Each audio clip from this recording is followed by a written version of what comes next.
This video contains mature subject matter with themes and imagery that some viewers may find frightening. Viewer discretion is advised. How many times have you driven down the back roads of Zorra Township after dark? Have you ever seen something strange, heard strange noises, felt like someone was watching you, or even saw a phantom? Many of these ghost stories that we have today in this area were passed down by the early Scottish settlers in the early 1800s to mid-1800s. Scottish settlers brought with them their superstitions from their homeland. So tales of ghosts, ghouls, and demons were not uncommon to be told among community members. Halloween, which we celebrate today, was originally a tradition at the end of October called Samhain that the ancient Celts celebrated. They believed that at the end of October, the veil between the living and the dead was thinnest, so the spirits of the dead could walk the earth amongst the living. Reverend William Alexander Mackay was once a minister at the Chalmers Presbyterian Church in Woodstock. He recorded many of these local ghost stories in his book about early pioneer life in Zorra.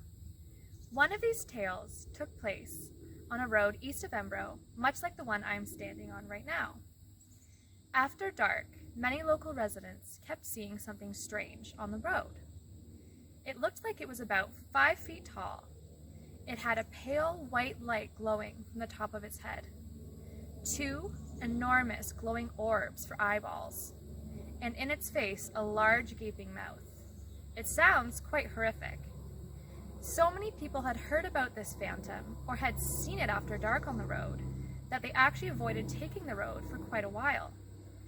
And people only seemed to see it at a certain time of year, around October.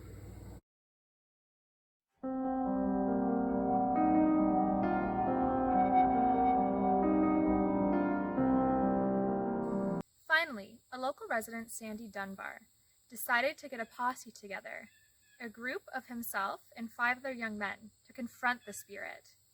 The residents wanted to be able to use the road again. Armed with knives, sticks, and wooden clubs, they went out one evening on the road. As they walked along the road, they saw the phantom, with its glowing eyes and glowing head. Sandy bravely approached the phantom all on his own. He asked what it wanted. It just stood there silently. So he asked again, "What do you want from us?" Again, there was no response. So finally, mustering up his courage, he decided to touch the creature. When he reached out and touched it, he quickly realized, much to his relief, that it was actually a spruce stump. The glowing light that appeared at the top of its head was actually a type of fungus that had a bioluminescent glow after dark. The eyes and mouth were where bark had been torn away. So it turns out that it wasn't actually a phantom after all. Another local tale goes like this. A group of young people were walking home in Zorra after a dance late one night, around 2 a.m. The road they were taking was thickly wooded. They suddenly stopped, horrified, as they heard an inhuman loud grunt in the ditch alongside the road. One boy approached and saw a massive beast laying in the leaves.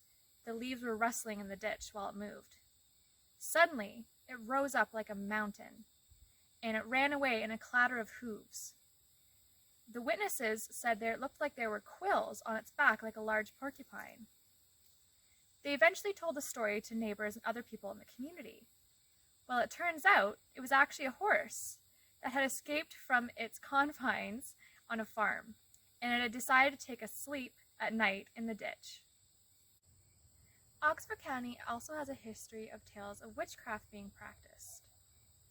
One story goes like this. A woman was milking her cows one day. A woman passed by and asked her for food. The farmer refused and sent the woman on her way.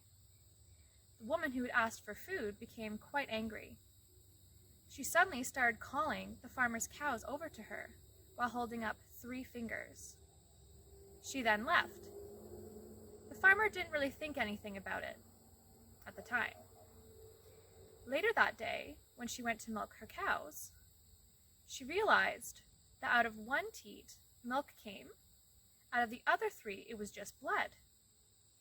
She thought that was very odd and started to become concerned. The next morning, when she milked her cows again, the same thing happened. So she soon realized, or believed, that the woman was a witch and had cursed her cows. So she consulted a local Amish witch doctor, who in turn charmed her cows, which then solved the issue. So these are just a few of the folklore tales that were told throughout history in the backroads of Oxford County.